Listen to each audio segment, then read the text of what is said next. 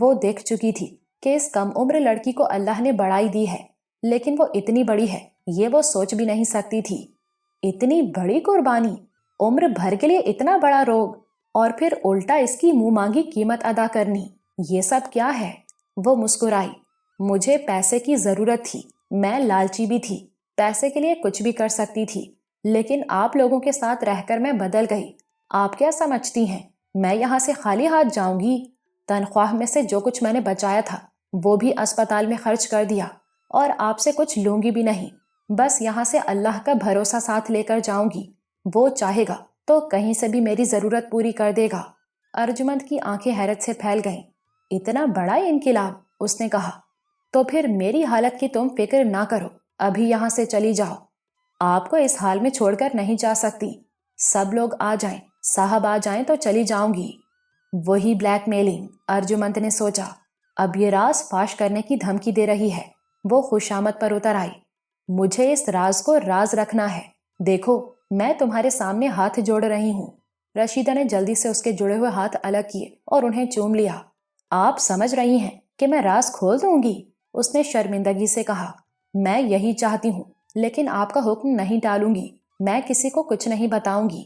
تو میں تمہیں، رشیدہ نے اس کی بات کاٹ دی، میں آپ سے کچھ لوں گی نہیں، کچھ بھی نہیں، یہی میری شرط ہے، یہی میرا انعام، مجھے بس دعا چاہیے آپ کی۔ ارجمند سوچ میں پڑ گئی۔ اب اس کے خلوص میں کوئی شک نہیں رہا تھا، اس نے تو الٹا اپنے پیسے بھی اس پر خرچ کر دیے تھے، یہ وہ کیسے گوارا کرے، اسے کیسے کچھ دے؟